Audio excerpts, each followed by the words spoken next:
السلام علیکم ورحمۃ اللہ وبرکاتہ۔ میں امتیاز جلیل۔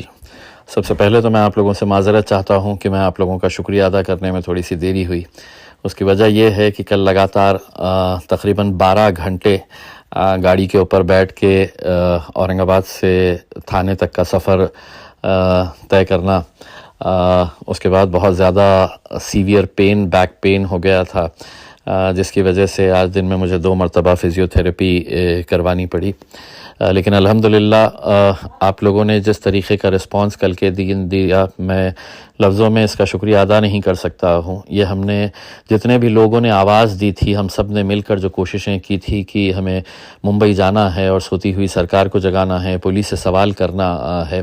جس بھاری تعداد کے اندر آپ لوگ اس ریلی کے اندر موجود رہے، میں سمجھتا ہوں کہ ہندوستان کی تاریخ کے اندر اسے یقیناً یاد کیا جائے گا، اور ہم لوگ سب کلمے کی بنیاد کے اوپر اپنے نبی کریم صلی اللہ علیہ وسلم کے نام کے اوپر اکٹھا ہوئے تھے اور ان لوگوں کے خلاف کھڑے رہے، ڈٹ کر سرکار سے آنکھوں میں آنکھیں ڈال کر سوال کر رہے ہیں کہ آخر قانون اگر ہے تو اس قانون کا پالن کیوں نہیں ہو رہا ہے، کیوں اس طرح سے لوگوں کو چھوٹ دی جا رہی ہے۔ ایک بہت بڑا پیغام گیا، صرف مہاراشٹر میں ہی نہیں بلکہ ہندوستان بھر میں آپ لوگوں کی اس کوشش کو سراہا جا رہا ہے، بلکہ ہندوستان کے باہر سے بھی بہت سارے لوگوں نے اس کی تائید کی ہے کہ ہم لوگوں نے جس طریقے سے اپنا پیغام پہنچانے میں کچھ حد تک کامیاب ہوئے ہیں۔ مجھے معلوم ہے کہ ابھی بہت لڑائی باقی ہے، کیونکہ جو کوئی بھی حرکتیں ہو رہی ہے یہ سرکار کی وجہ سے ہو رہی ہے، سرکار کے کہنے کے اوپر ہو رہی ہے، اور سرکار کا پورا ساتھ ان لوگوں کو مل رہا ہے۔ اس وجہ سے ان کی زبان اتنی لمبی ہوتی جا رہی ہے۔ کہیں نہ کہیں اس زبان کو تھوڑی کم کرنے کا کام ہم لوگوں نے اتنی بڑی ریلی کے ذریعے کرنے میں سمجھتا ہوں کہ ہمیں کچھ حد تک تو ضرور کامیابی ملی ہے۔ لڑائی ابھی ختم نہیں ہوئی ہے، لڑائی ابھی اور بھی ہمیں کرنی ہے۔ بہت سارے لوگ سوشل میڈیا کے ذریعے اس کی تائید کر رہے ہیں، تو کچھ ایسے بھی لوگ ہیں جو ہر وقت کچھ نکتہ چینی کرنا ان کی ایک فطرت میں بنا ہوا ہوتا ہے۔ تنقید کرنا مطلب وہ اپنا فرض سمجھتے ہیں کہ اگر تھانے تک گئے تو بمبئی کیوں نہیں گئے، بمبئی گئے تو مکھیہ منتری سے کیوں نہیں ملے،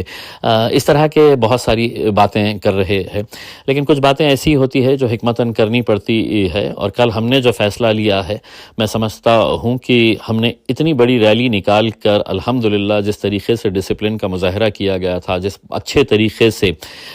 جس نیک مقصد کے لیے ہم لوگ جا رہے تھے، اس میں ہمیں کامیابی ملی، لیکن کہیں نہ کہیں کچھ داغ لگانے کی کوششیں آگے چل رہی تھی۔ اس وجہ سے کل کا جو فیصلہ کیا گیا تھا ہم نے، وہ فیصلہ میں سمجھتا ہوں کہ میں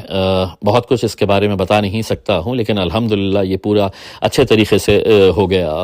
ہے۔ تو میں آپ سبھی لوگوں کا تہ دل سے شکریہ ادا کرتا ہوں ایک مرتبہ پھر سے، اور آپ کو یہ کہنا چاہتا ہوں، اور خاص طور سے ان لوگوں کو کہنا چاہتا ہوں کہ عاشق رسول کی حیثیت سے مجھ سے جتنا ہو سکتا ہے میں نے کیا ہے۔ اگر مجھ سے